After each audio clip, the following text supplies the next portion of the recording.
Next topic पर बात करते हैं मूविंग कॉइल गैल्वेनोमीटर। पहले इसके बारे में बता दूं कि ये भी इम्पॉर्टेंट है, बहुत इम्पॉर्टेंट है। जैसे साइक्लोट्रॉन एक इम्पॉर्टेंट डिवाइस है, उसी तरह से moving coil galvanometer is also an important device. तो सबसे पहले तो जान लो कि ये क्या करने के लिए प्रयोग किया जाता है। तो जब सबसे पहली बात तो ये है कि ये करंट को मेजर करने के लिए, डिटेक्ट करने के लिए, उसकी डायरेक्शन जानने के लिए यूज किया जाता है। It detects and measure electric current. Moving coil galvanometer, जैसा नाम से ही स्पष्ट है मूविंग कॉइल कहाँ से आया नाम। जैसे अभी हमने देखा कि अगर दो मैग्नेट रखे गए हैं, नॉर्थ पोल साउथ पोल, इसके बीच में अगर हमने कोई एक इस तरह से वायर फ्रेम या कॉइल रख दिया जिसमें करंट फ्लो हो रहा है इस डायरेक्शन में ऐसे, तो हम देखते हैं कि इस पर एक टार्क लगने लगता है, एक फोर्स इस पर इधर लगता है, इस पर फोर्स इधर लगता है। इन दोनों पर फोर्स तो एक दूसरे को कैंसिल कर देते हैं, लेकिन ये फोर्स इसमें टार्क प्रोड्यूस करते हैं और इस तरह से यह इस पूरे मैग्नेटिक फील्ड में रोटेट होने लगता है। यही प्रिंसिपल है गैल्वेनोमीटर का। तो गैल्वेनोमीटर जनरली हम 2 टाइप्स का पाते हैं। यही 2 टाइप के ही गैल्वेनोमीटर प्रयोग किए जाते हैं। पहला सस्पेंडेड कॉइल, या इसका दूसरा नाम है डी आर्सोनवल टाइप गैल्वेनोमीटर। तो आप मेन एक ही नाम समझें, सस्पेंडेड कॉइल गैल्वेनोमीटर। इसमें क्या होता है कि जो कॉइल होता है, यहाँ भी हम एक कॉइल ही रखते हैं, ऐसे ही राउंडेड कॉइल या रेक्टेंगुलर कॉइल हम ले लेते हैं, उसको magnetic field, permanent magnetic field होता है उसी के बीच में उसको प्लेस कर देते हैं। और हमने अभी भी इसके पहले फार्मूला भी पढ़ा कि जो इस पर टार्क लगता है, टार्क की वैल्यू होती है NIAB साइन थीटा। अब देखो इसमें करंट पर डिपेंडेंसी है, अगर करंट की वैल्यू हम घटाते बढ़ाते जाएं तो टार्क की वैल्यू भी घटेगी बढ़ेगी। इसी प्रिंसिपल पर यह बेस्ड होता है। तो पहली बात हम करते हैं, दोनों टाइप के जो गैल्वेनोमीटर होते हैं, दोनों का एक ही प्रिंसिपल होता है कि दोनों में एक कॉइल किसी भी शेप का मैग्नेटिक फील्ड में रखा रहता है, जिसमें करंट देने पर वो रोटेट करता है और उसके डिफ्लेक्शन को हम मेजर करते हैं। अब बात अगली बार देखते हैं कि जो पहला टाइप है सस्पेंडेड टाइप। सस्पेंडेड टाइप में क्या होता है, और दूसरा है जो पिवोटेड टाइप। उस पिवोटेड टाइप में क्या होता है, दोनों को आप समझने से देखो। सस्पेंडेड टाइप में क्या होता है कि एक फास्फर ब्रांच स्ट्रिप होती है, उसी फास्फर ब्रांच स्ट्रिप से एक मूविंग कॉइल को मैग्नेटिक फील्ड के अंदर सस्पेंड किया जाता है, मतलब कि लटका दिया जाता है। फिर से एक बार ध्यान से समझ लो, इसमें हम लोग क्या करते हैं सस्पेंडेड टाइप वाले में कि एक फास्फर ब्रांच स्ट्रिप के थ्रू, बहुत पतली फास्फर ब्रांच स्ट्रिप होती है, उसी के थ्रू कॉइल को मैग्नेटिक फील्ड में सस्पेंड कर दिया जाता है। और वो लैंप अरेंजमेंट होता है जिससे हम लोग लैंप एंड डिटेक्शन अरेंजमेंट होता है जिससे हम लोग मेजर कर लेते हैं कि कितना अमाउंट ऑफ करंट इसमें है, what is the quantity of current. और दूसरी बात कि यह जो होता है ये हाईली सेंसिटिव होता है और इसको बहुत अच्छे तरीके से हैंडलिंग, इसकी बहुत केयरफुल हैंडलिंग होनी चाहिए, नहीं तो ये जल्दी से ख़राब भी हो जाता है। दूसरा पिवोटेड टाइप का होता है। पिवोटेड टाइप में क्या होता है कि इसमें कॉइल लगा रहता है और कॉइल दो पिवोट का मतलब समझ लिए कांटे जैसा कोई चीज़ लगा रहेगा। कॉइल उसमें भी दोनों मैग्नेटिक फील्ड के बीच में ही कॉइल रखा रहता है, लेकिन 2 पिवोट के बीच में वो स्विंग करता रहता है, झूलता रहता है। ये इसके कंस्ट्रक्शन का बहुत माइन्यूट डिफरेंस होता है, जिससे ये 2 तरह के बन जाते हैं। ये थोड़ा सा लेस सेंसिटिव है, ये हाईली सेंसिटिव होता है। हम लोग जनरली अपने लेबोरेटरी वगैरह में इसी को यूज करते हैं। इसका एक नाम और भी है वेस्टर्न टाइप, इसी को वेस्टर्न टाइप भी बोलते हैं। इसको सस्पेंडेड टाइप या डी आर्सोनवाल टाइप भी बोलते हैं। डी आर्सोनवाल टाइप का गैल्वेनोमीटर, या इसको वेस्टर्न टाइप या पिवोटेड टाइप बोलते हैं। इसमें समझो 2 पिवोट रहते हैं, उनके बीच में वो जो कॉइल रखा रहता है वो उन्हीं के बीच में झूलता रहेगा, स्विंग करता रहेगा। और इसमें क्या रहता है, फास्फर ब्रांच स्ट्रिप वायर होती है और उसी के थ्रू मैग्नेटिक फील्ड में जो कॉइल होता है उसको सस्पेंड कर दिया जाता है, लटका दिया जाता है। यह इनका बेसिक स्ट्रक्चर हो गया। प्रिंसिपल भी मैंने बता दिया कि इस प्रिंसिपल पर यह काम करेगा। अब समझो कि यह कैसे काम करता है। गैल्वेनोमीटर की वर्किंग पर बात करते हैं। सबसे पहले समझ लो कि ये मैग्नेटिक फील्ड हमने लगा दिया, ये N और ये S, इसके बीच में यहाँ से यहाँ B मैग्नेटिक फील्ड होगी। अब इसमें मान लो कि यहाँ हमने एक कॉइल रख दिया, रेक्टेंगुलर शेप का ही हमने मान लिया, क्योंकि अभी हमने रेक्टेंगुलर शेप के वायर की बात पढ़ी भी है। इसको हमने इसमें रख दिया तो इस पर फोर्स लगेगा, चाहे इसको ऐसे रखो तो ये ऐसे रोटेट होगा, यह इस तरीके से रोटेट होना शुरू हो जाता है।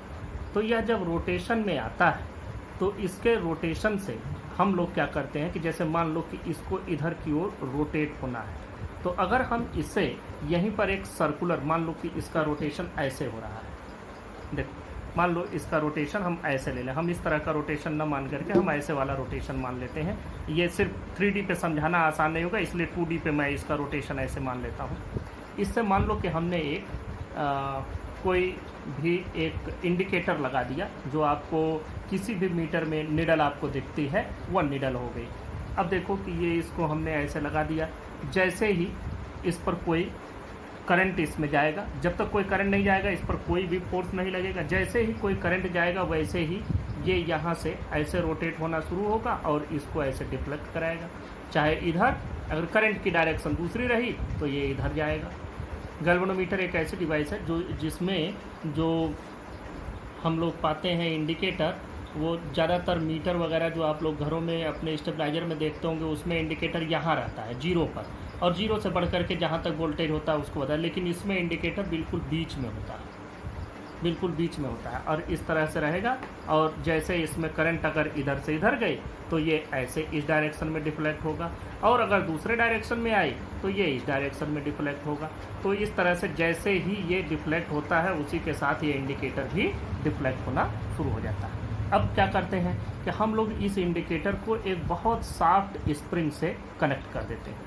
बहुत सॉफ्ट स्प्रिंग होती है, उससे हमने इसको कनेक्ट कर दिया। अब क्या हुआ कि जैसे ही ये चला वैसे ही स्प्रिंग अब टेंशन आना शुरू हो गया। पहले तो स्प्रिंग अपने इक्विलिब्रियम कंडीशन में यहाँ पर है, उसमें कोई टेंशन नहीं है। जैसे ये रोटेट हुआ स्प्रिंग में टेंशन आता चला गया, स्प्रिंग और टेंशनाइज्ड होता गया। जैसे जैसे उसमें टेंशन बढ़ता गया, यह इस पर तो एक टार्क लग रहा है जिसकी वजह से ये रोटेट हो रहा है, तो स्प्रिंग क्या करेगा, काउंटर टार्क लगाएगा, और जो स्प्रिंग का काउंटर टार्क होता है वह इसके डिफ्लेक्शन के डायरेक्टली प्रोपोर्शनल होता है। जैसे अगर डिफ्लेक्शन बहुत कम होगा तो उसका काउंटर टार्क भी कम होगा। मान लो डिफ्लेक्शन ज़्यादा हुआ तो काउंटर टार्क भी ज़्यादा हो गया।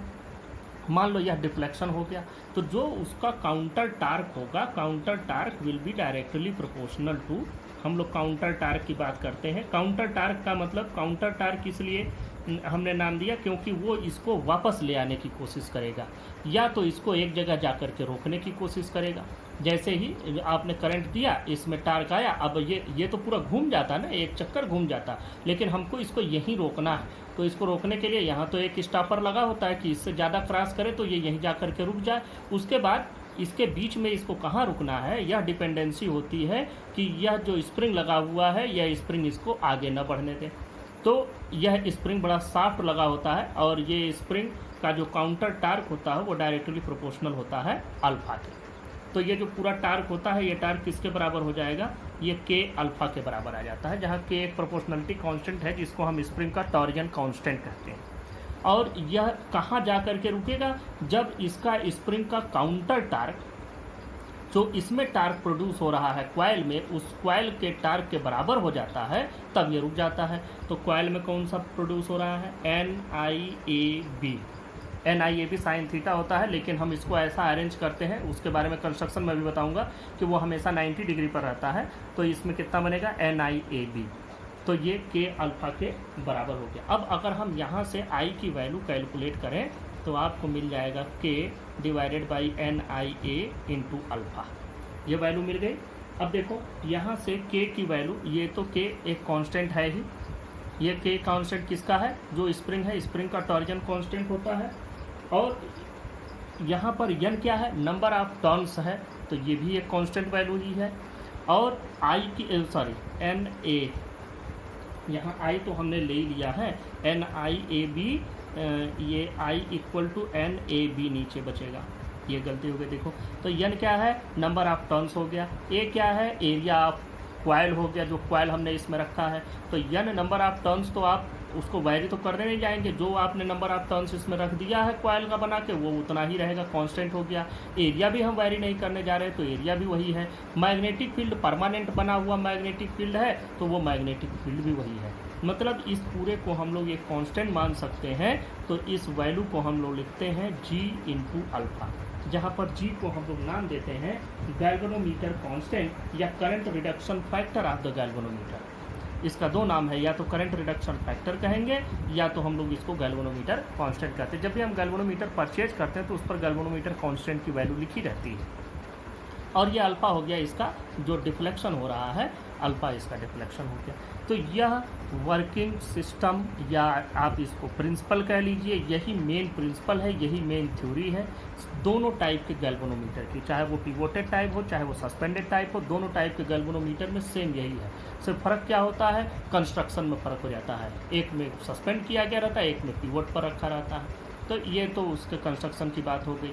अब बात करते हैं थोड़े से कंस्ट्रक्शन की भी बात कर लेते हैं कि हम लोग कैसे कंस्ट्रक्शन इसका करते हैं। तो इसके कंस्ट्रक्शन के लिए हम लोग करते क्या है, ध्यान से समझो।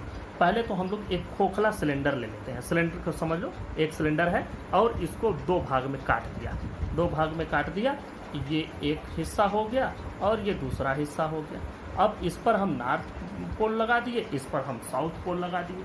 तो इस तरह से इसके बीच में जो मैग्नेटिक फील्ड बनेगा वो ऐसे ऐसे मैग्नेटिक फील्ड बनेगा। तो इसके बीच में जो मैग्नेटिक फील्ड की डायरेक्शन होगी वो कैसी होगी, बिल्कुल रेडियल, अलोंग द रेडियस। जैसे यहाँ से जो मैग्नेटिक फील्ड बन रहा है वो ऐसे घूम जाएगा इधर की ओर, यहाँ से जो मैग्नेटिक फील्ड होगा वो इधर की ओर घूम जाएगा। तो ये होती है मैग्नेटिक फील्ड की डायरेक्शन। तो ऐसा लगता है कि जैसे ये डायरेक्ट इधर की ओर हो और ये डायरेक्ट इधर की ओर हो, लेकिन ये कभी एक दूसरे को मैग्नेटिक फील्ड लाइंस क्रॉस नहीं करती हैं। तो ये क्रॉस नहीं करेगा, बस ये टर्न ऐसा रहता है कि हमको लगता है कि क्रॉस्ड है। तो इस तरह से मैग्नेटिक फील्ड इसमें हम लोग बनाते हैं। तो ये रेडियल डायरेक्शन में मैग्नेटिक फील्ड होता है। और रेडियल मैग्नेटिक फील्ड का फ़ायदा क्या होता है कि जो कॉइल इस पर रखा गया है, जो भी कॉइल हम इसमें सस्पेंड करते हैं, अब देखो इस कॉइल पर हमेशा इसकी जो वैल्यू आती है वो हमेशा इसके परपेंडिकुलर ही रहती है। कॉइल अगर हमने ऐसे इसमें प्लेस किया है, अब इसी को ऐसे इसमें मूव करना है इधर से उधर, तो अब क्या है कि इसके जस्ट परपेंडिकुलर डायरेक्शन में मैग्नेटिक फील्ड लगाया गया है। तो मैग्नेटिक फील्ड के परपेंडिकुलर रखने के लिए हम लोग रेडियल मैग्नेटिक फील्ड लगाते हैं। रेडियल मैग्नेटिक फील्ड में फिर कॉइल बना करके आपको इसमें रख देना है, उसका कंस्ट्रक्शन है वो हम लोग लिख करके बात कर लेते हैं कैसे होता है। ये moving coil galvanometer, it is an easy and sensitive device to detect and measure electric current. There are two types of galvanometer. पहला हो गया suspended coil or D'Arsonval galvanometer. The coil is suspended by a thin phosphor bronze strip. It is highly sensitive. और दूसरा होता है pivoted coil or Western galvanometer. इसमें क्या होता है, the coil swings between two pivots. अब प्रिंसिपल देख लो, प्रिंसिपल इन दोनों टाइप के गैल्वेनोमीटर का एक ही प्रिंसिपल होता है, या all types of galvanometer are based on the same principle, and the principle is when electric current flows in a coil placed in a magnetic field, a deflecting torque acts upon the coil whose magnitude depends upon the strength of current. कौन सा होता है formula, torque is equal to NIAB, मतलब N constant, A constant, B constant, तो depend करेगा current, कितना current है उतना ही ज़्यादा उस पर टार्क लगेगा। This is the working principle. देखो construction of coil, construction of pivoted coil or western galvanometer. इसका कंस्ट्रक्शन देखते हैं। It consist of a coil having large number of turns of fine insulated copper wire wound on an aluminium frame. The ends of the axle of the frame of the coil are inserted in two pivots so that the coil may rotate about the axle. At both ends of the coil near the pivots are attached two springs which produce torsional couple on the rotation of the coil and connect the coil to the two terminal screws T1 and T2. On both sides of the coil there are pole pieces of a permanent strong horseshoe magnet. the coil rotates in this magnetic field. To read the deflection of the coil,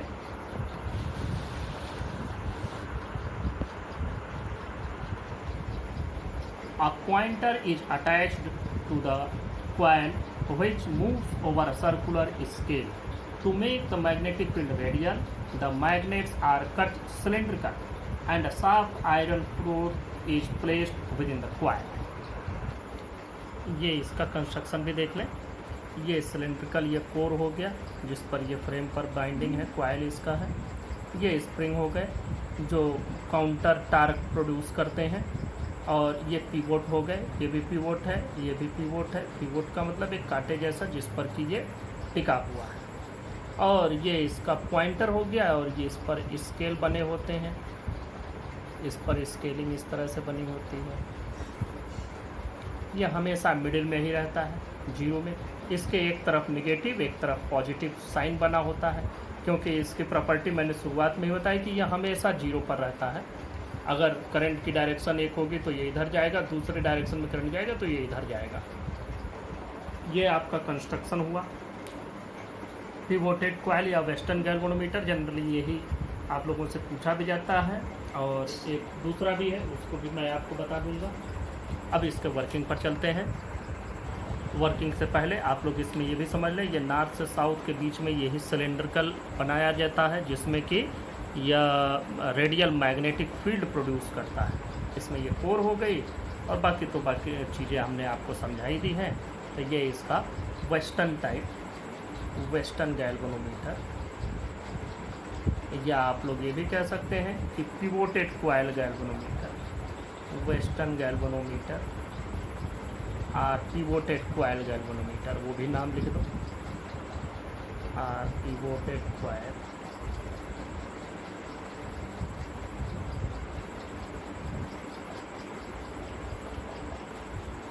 ये हो गया आपका। अब इसके working पर चलते हैं। Theory and working of the galvanometer. Since the magnetic field is radial, अब आप लोगों को मैंने बताया पहले ही, वो रेडियल हम लोग ले लेते हैं magnetic field. Therefore the plane of coil always remains parallel to the magnetic field B. अब ये पैरेलल है, इसका मतलब कि जो प्लेन ऑफ कॉइल होगा उस पर जो नॉर्मल हम ड्रा करते हैं, जैसे अगर प्लेन ऑफ कॉइल ये है तो इस पर नॉर्मल ये हो गया, और मैग्नेटिक फील्ड अगर इस डायरेक्शन में है तो उसके बीच में एंगल बनेगा 90 degree. Angle between normal to the plane between the plane of coil and magnetic field, this is angle, and this angle is 90 degree. Therefore the torque on coil tau equal to NIAB sin 90 degree, और इसकी value हो जाएगी NIAB। अब यह torque इस पूरे coil को मान लो अल्फा एंगल से डिफ्लेक्ट करता है, तब क्या होगा, तब जो काउंटर टार्क लगेगा स्प्रिंग से वह इसके बराबर होगा। बात करते हैं, लिखते हैं पहले। Let the torque deflects the coil through an angle alpha. A restoring torque is set up in the coil due to elasticity of the spring. अब देखो, ये जो रेस्टोरिंग टार्क डेवलप होगा, यह रेस्टोरिंग टार्क जितना वो डिफ्लेक्ट होगा उसी के डायरेक्टली प्रोपोर्शनल होगा। तो ये torque restoring is directly proportional to alpha, और यही टार्क रेस्टोरिंग की जो वैल्यू होगी ये डायरेक्टली प्रोपोर्शनल है अल्फा के, तो इक्वल टू हो जाएगा K alpha, where K is equal to torsional constant of, या सिंपल आप लिख सकते हैं टॉरिजन कांस्टेंट लिखो, is equal to torsion constant of spring. अब देखो, जब यह निडल आपकी एक जगह से पॉइंटर घूमा, थोड़ी दूर जा कर के रुका, जब रुक गया उस दौरान क्या हुआ, आप देखते होंगे जनरली मीटर में भी 220 वोल्ट आया तो वो 220 वोल्ट पर जा कर के रुक गया। इसका मतलब कि उस समय उस स्प्रिंग से जो काउंटर टार्क लगाया गया वो जो उस कॉइल में डेवलप टार्क है उसके बराबर हो गया। तो in equilibrium condition, in equilibrium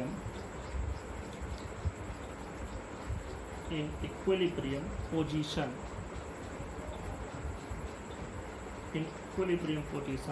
restoring torque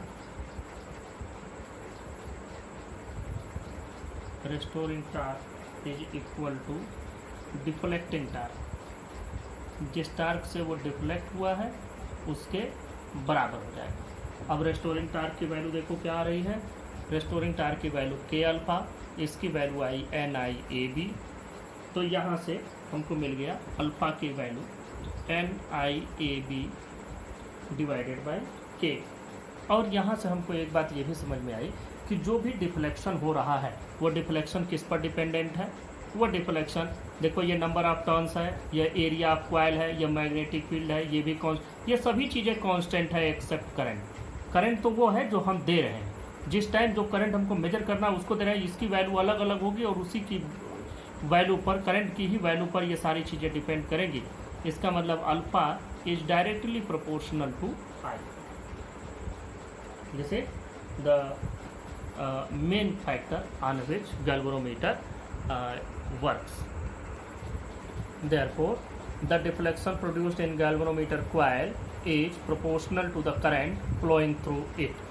अब देखो यहाँ से हम लोगों को वैल्यू मिली थी alpha is equal to NIAB by K. अब अगर हम करंट की वैल्यू कैलकुलेट करें तो करंट की value I is equal to हो जाएगी K divided by NAB into alpha.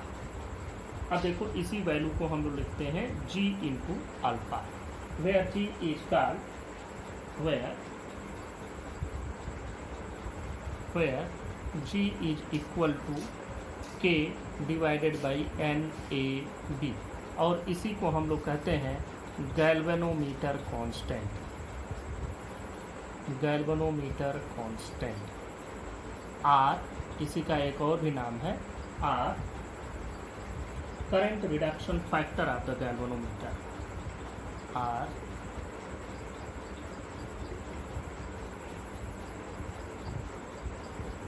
current reduction factor, current reduction factor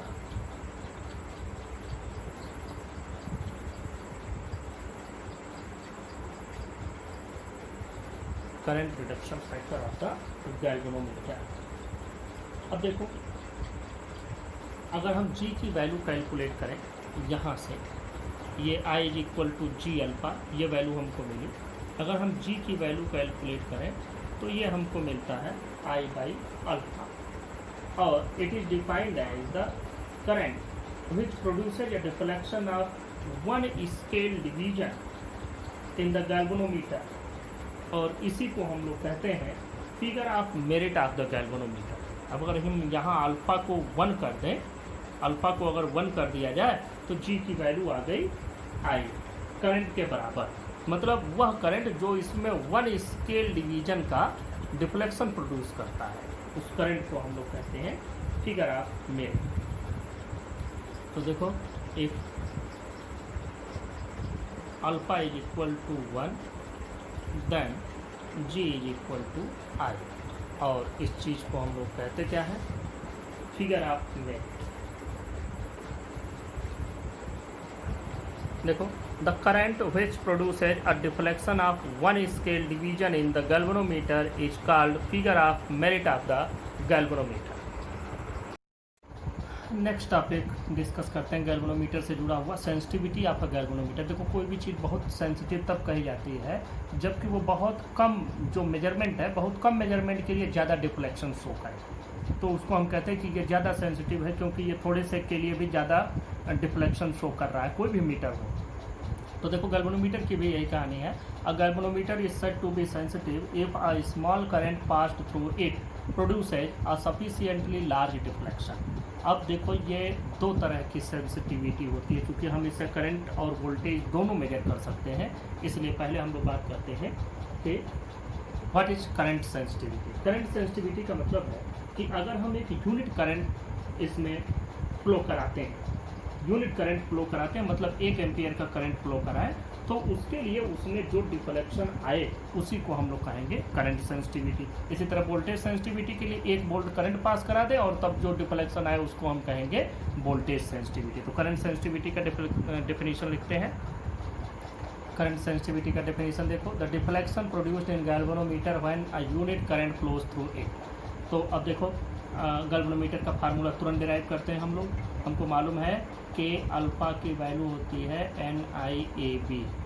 तो यहाँ से अल्फ़ा की वैल्यू आपको क्या मिल जाएगी, NIAB divided by K। This is the value of alpha.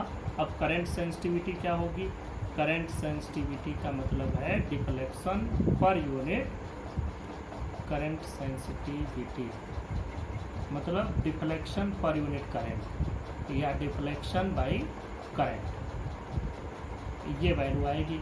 अब देखो डिफ्लेक्शन क्या है, alpha, alpha divided by current. Alpha की वैल्यू लिख दो NIAB डिवाइडेड बाई K और डिवाइडेड बाई I। तो I से I कैंसिल हो गया, बचा क्या, NAB divided by K। This is called current sensitivity IS और ये वैल्यू होती है NAB बाई K के बराबर।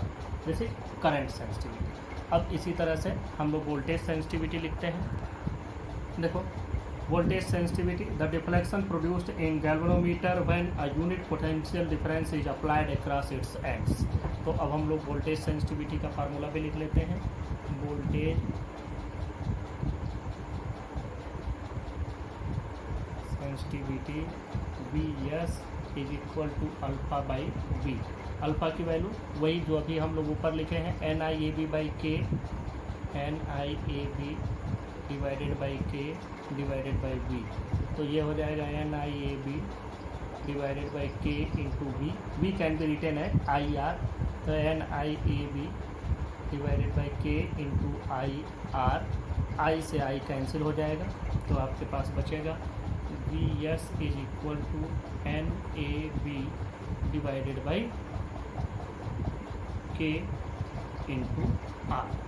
ये हो गया वोल्टेज सेंसिटिविटी का फार्मूला। अब जरा सा देखो करंट सेंसिटिविटी में NAB बाई K है और इसमें सिर्फ और सिर्फ एक चीज़ जुड़ गई है, NAB बाई K के साथ एक वैल्यू जुड़ गई है 1 बाई R। तो हम लोग इसको ऐसे भी लिख सकते हैं VS it represent VS is equal to NAB by K की जगह हम लिख दें IS डिवाइडेड बाई R। या इसी चीज़ को हम लोग लिख सकते हैं कि voltage sensitivity is equal to current sensitivity by R। Voltage sensitivity is equal to current sensitivity by R। अब देखो ये सेंसिटिविटी किन किन फैक्टर्स पे डिपेंड कर रहा है। दोनों ही फार्मूले को आप लोग देखें, वोल्टेज और करंट दोनों सेंसिटिविटी को देखो, दोनों में NAB ऊपर है, NAB यहाँ भी ऊपर है। तो अगर हम नंबर ऑफ टर्न्स बढ़ा दें तो सेंसिटिविटी बढ़ जाएगी। एरिया ऑफ जो हमने उसमें फ्रेम रखा है कॉइल का, उसकी एरिया बढ़ा दें, एरिया ऑफ कॉइल सस्पेंडेड बढ़ा दें तो भी सेंसिटिविटी बढ़ जाएगी।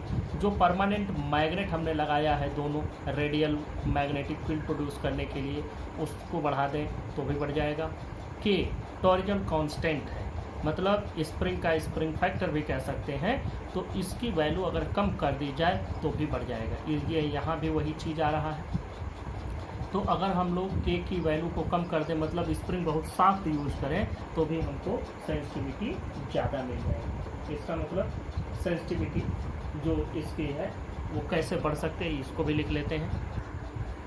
देखो इंक्रीजिंग सेंसिटिविटी ऑफ गैल्वेनोमीटर कैसे बढ़ाएंगे, by increasing number of turns of the coil, by increasing magnetic field, by increasing area of the coil, by decreasing value of torsion constant. These are the 4 factors due to which we can increase the sensitivity of the galvanometer, and we can also know all these factors with the help of the voltage sensitivity and current sensitivity formula. Next topic है limitations of galvanometer, या आप लोग कह सकते हैं disadvantages of galvanometer। पहला इसका disadvantage ये है कि जो हम लोग इसका सेंसिटिवनेस पाते हैं, जो इसकी सेंसिटिविटी पाते हैं, उसको अपनी इच्छा के अनुसार हम लोग कंट्रोल नहीं कर सकते। हम ये चाहें कि अब ये इतना सेंसिटिविटी हो जाए, इतनी सेंसिटिविटी हो, it can not be change, ये मैन्युफैक्चरिंग टाइम पर ही उसकी सेंसिटिविटी डिफाइन हो जाती है कि what is the value of K, what is the value of N, what is the value of area. All these are defined at the time of its manufacturing, therefore it is not possible to change all these factors. तो एक तो कमी ये हो गई। दूसरी कमी हो गई कि it is a very sensitive device, इसलिए हम लोग बहुत कम करंट देते हैं तो भी इसमें लार्ज डिफ्लेक्शन शो करता है। तो अगर हमें कभी लार्ज करंट मेजर करना हो तो it is not possible to use galvanometer to measure large current, क्योंकि उससे जो इसका स्प्रिंग होता है, सस्पेंशन होता है, वो जल्दी से ख़राब हो जाता है, जल जाता है, या इसका कॉइल ख़राब हो जाता है। तो ये सारी इसकी लिमिटेशंस हैं, इसलिए हम लोग इसमें कुछ कमियां भी पाते हैं, उन कमियों को भी लिख लेते हैं। देखो, the sensitivity of galvanometer can not be changed according to requirement. हमारी अपनी इच्छा से तुरंत हम लोग चेंज नहीं कर सकते, ये eight the time of manufacturing he decide हो जाता है। दूसरा है it is easily damaged bye overloading. ये दो मेन लिमिटेशंस कहिए या दो मेन इसके डिसएडवांटेजेज हैं। अब हम लोग नेक्स्ट टॉपिक पर चलते हैं। नेक्स्ट टॉपिक की बात करते हैं, conversion of a galvanometer into an ammeter. अब अमीटर देखो क्या है। अमीटर एक ऐसी डिवाइस है जिससे हम किसी भी सर्किट के थ्रू जो फ्लो होने वाला करंट है उसको मेजर करते हैं। मान लो कि यह एक हमने सेल लगाया, इस सर्किट में करंट फ्लो हो रहा है। अब आपको ये भी मालूम है ये पॉजिटिव ये निगेटिव है, तो प्लस से करंट फ्लो होना शुरू होगा, माइनस पर आएगा, ये करंट की डायरेक्शन होगी। हमको कहीं भी अगर करंट मेजर करना है तो हम लोग उसके सीरीज में ही, ये भी आप लोग जान लें, हमेशा करंट मेजर करने के लिए अमीटर को इसके सीरीज में ही हम लोग जोड़ देते हैं। अब ये देखो ये करंट इसके थ्रू जाएगा, ये तो इससे कुछ वोल्टेज लगाया गया है, पोटेंशियल डिफरेंस लगाया गया है, जिससे कि इसमें करंट फ्लो होना शुरू हुआ। हायर पोटेंशियल से लोअर पोटेंशियल की ओर चार्जेस फ्लो होने लगे और इससे करंट फ्लो होने लगा। तो अब देखो अगर हमको करंट चाहिए I इज इक्वल टू, तो वो क्या होगा V/R। R क्या है? R इस जो हमने अमीटर लगाया इसका अपना रेजिस्टेंस है, और इस सर्किट का भी रेजिस्टेंस हम ले सकते हैं। तो किसी भी अगर हम इस डिवाइस को यूज कर रहे हैं, मान लो इसका अपना रेजिस्टेंस अगर ज़्यादा है, मान लिया ये जो हमने डिवाइस यूज किया इस डिवाइस का अपना रेजिस्टेंस ज़्यादा है, तो I की वैल्यू देखो, अगर R की वैल्यू बढ़ गई तो V तो उतना ही है, R की वैल्यू अगर बढ़ गई तो I की वैल्यू हमको कम मिलेगी। तो इसके लिए हम लोग क्या चाहते हैं, हम लोग ये चाहते हैं कि R की वैल्यू कम से कम रहे। ये ज़्यादा रहेगी तो हमको करंट की वैल्यू उतने ही वोल्टेज पर कम मिलेगा, लेकिन अगर इसकी वैल्यू कम रहेगी तो हमको एक्यूरेट करंट मिलेगा। और अगर बिल्कुल एक्यूरेट चाहिए तो इस करंट इस रेजिस्टेंस को हम लोग क्या करें, जीरो कर दें। जीरो रेजिस्टेंस का अगर हम लोग अमीटर बनाए, मतलब इस सर्किट में रेजिस्टेंस हो लेकिन इसके अंदर अपना रेजिस्टेंस न हो। अगर इसके अंदर अपना रेजिस्टेंस बिल्कुल नहीं होगा तो यह करंट को बिल्कुल एक्यूरेट मेजर करेगा। अब बात करते हैं कि हम लोग जब गैल्वेनोमीटर को एक बनाना शुरू करते हैं, ये गैल्वेनोमीटर हो गया, और जब हम इसको यूज करना चाहते हैं एज एन अमीटर, ये गैल्वेनोमीटर बहुत कम करंट पर ज़्यादा डिफ्लेक्शन शो करता है, मतलब कि इसका अपना रेंज बहुत कम है, ये बहुत कम रेंज पर पूरा डिफ्लेक्शन शो कर देता है।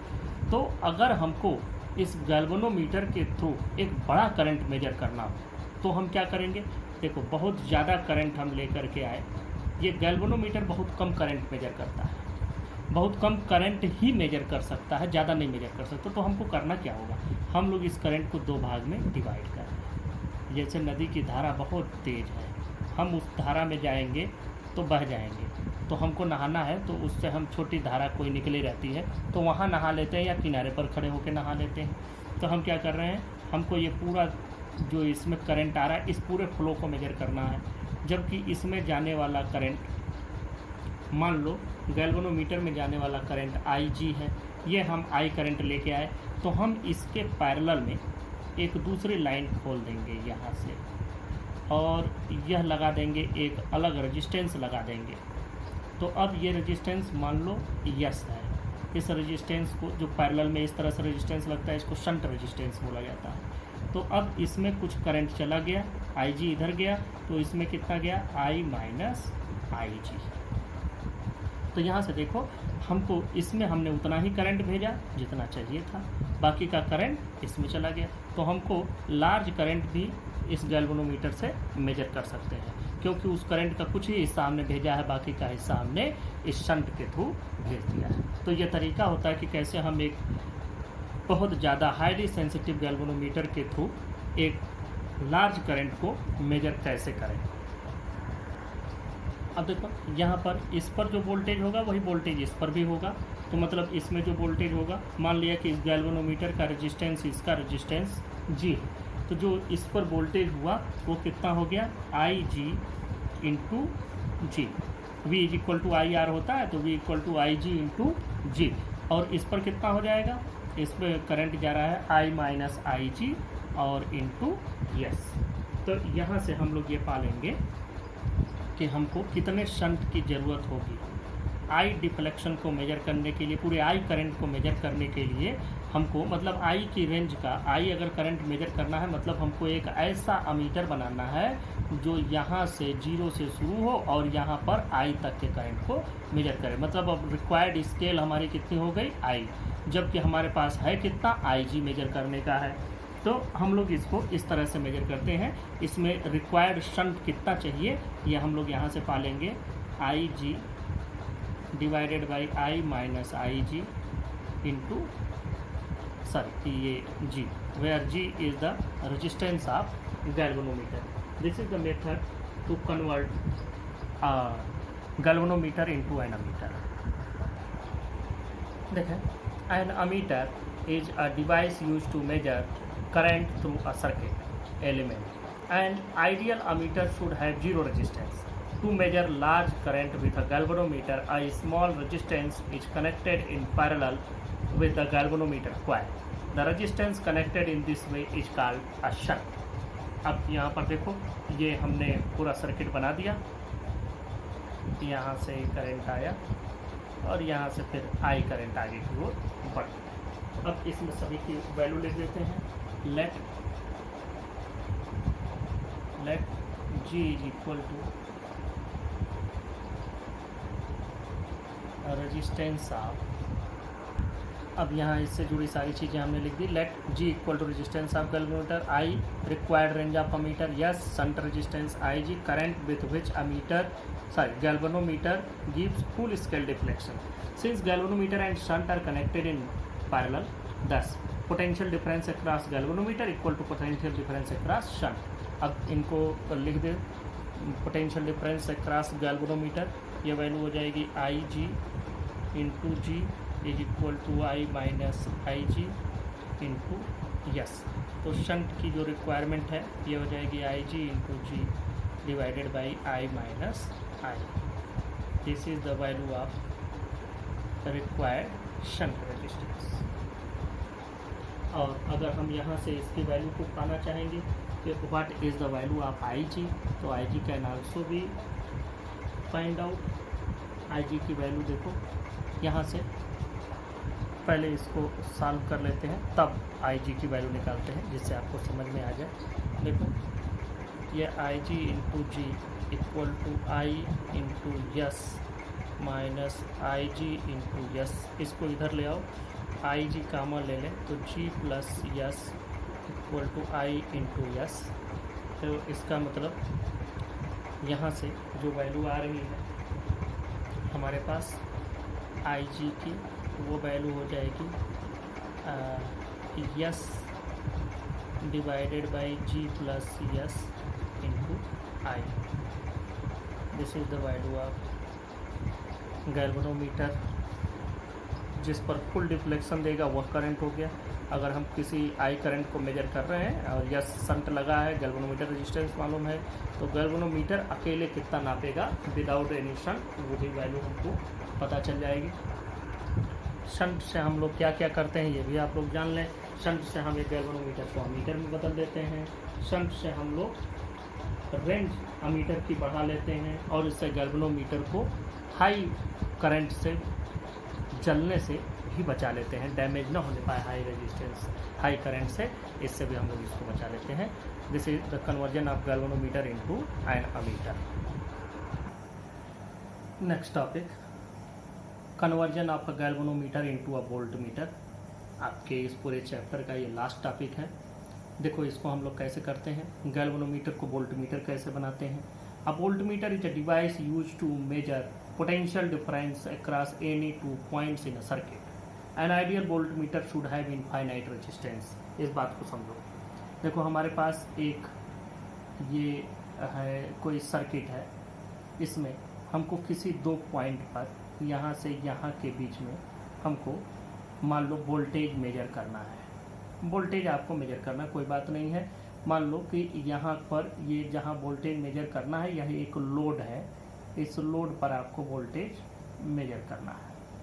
अब देखो मान लो कि करंट इसमें फ्लो हो रहा है I 5 एम्पियर करंट इसमें फ्लो हो रहा है।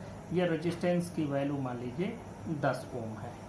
तो अब देखो यहाँ पर जब भी हम वोल्टेज मेजर करते हैं तो वोल्ट मीटर को हमेशा इसके पैरेलल में लगाया जाता है। तो वोल्ट मीटर इसके पैरेलल में लगेगा, तभी तो इन दो पॉइंट्स के अक्रॉस हमको मिलेगा। तो दो पॉइंट के अक्रॉस जैसे हम लोग करंट मेजर करते हैं तो करंट तो इसमें फ्लो हो रहा है, तो इसी में सीरीज में लगा के नाप लिया। लेकिन वोल्टेज या पोटेंशियल डिफरेंस हमेशा दो पॉइंट के बीच का ही पोटेंशियल डिफरेंस मेजर करते हैं, इसलिए इसको हमेशा पैरेलल में लगाते हैं।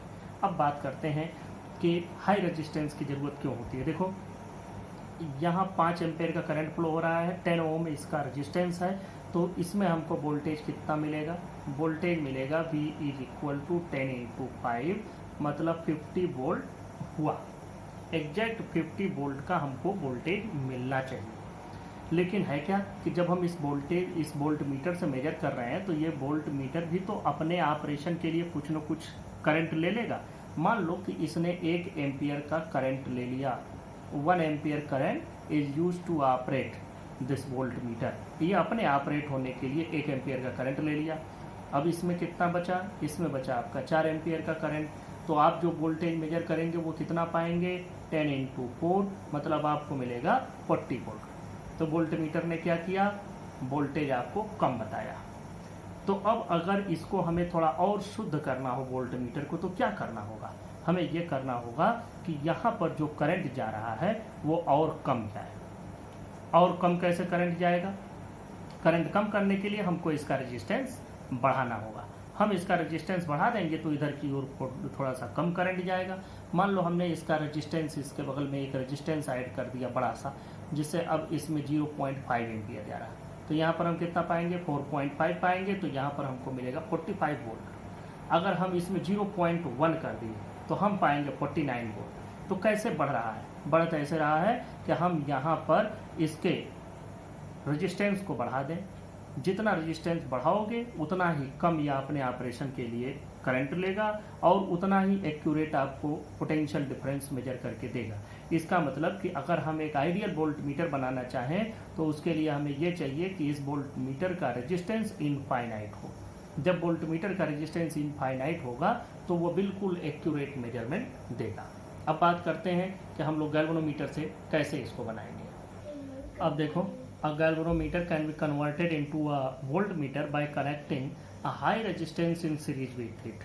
देखो इसका रेजिस्टेंस हमको बढ़ाना है तो इसके सीरीज में जोड़ दिए। जब वोल्ट मीटर हम बना रहे थे तो हमें इसका रेजिस्टेंस घटाना था तो पैरेलल में रेजिस्टेंस जोड़ दिए थे। यहाँ पर हमने इसके सीरीज में एक रेजिस्टेंस जोड़ दिया, तो ये galvanometer plus this series resistance मिल करके हमको बना दिए वोल्ट मीटर। ये हमारा बन गया voltmeter, which is converted by a galvanometer. देखो अब इसके बारे में हम लोग लिख लिए, let G is resistance of galvanometer, IG the current with which galvanometer gives full scale deflection, V required range of voltmeter. इसको आप 0 to V कर सकते हैं, 0 to V required range of volt meter. अब देखो इसका बहुत आसान बनता है फार्मूला तो खैर conversion of voltmeter into ammeter भी आसान था, वोल्ट मीटर उससे भी ज़्यादा इजी है। यहाँ से आपको करंट ले लेना है, current IG is equal to current क्या होता है, voltage divided by resistance from Ohm's law. लिख भी दो, from Ohm's law. I is equal to V by resistance G का भी और इसका, दोनों रेजिस्टेंस ये सीरीज में जुड़ जाएंगे। तो ये IG is equal to V by G plus R। ये आपको वैल्यू मिल गई। और अगर G प्लस आर की वैल्यू चाहिए तो G प्लस आर की वैल्यू हो जाएगी V divided by I G. कितना हम रजिस्टेंस इसके सीरीज में ऐड करें, ये अगर आपको चाहिए तो ये आपको मिल जाएगा V by I G minus G. यह आप कर देंगे, आपको पूरा मिल जाएगा कि what should be the resistance connected in series to convert galvanometer into an ammeter, sorry voltmeter. तो यहाँ से हमको मिला कि वोल्टमीटर गैल्वेनोमीटर भी वोल्टमीटर की तरह से प्रयोग किया जा सकता है, बस उसका रेजिस्टेंस हाई होना चाहिए। दस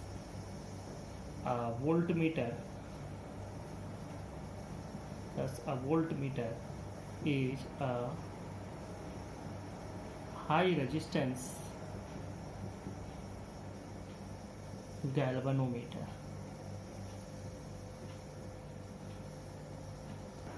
और आप अमीटर को भी लिख सकते हैं, and ammeter is a low resistance galvanometer. This is the last topic of your chapter number 4, and with this topic we have completed this chapter. Thank you.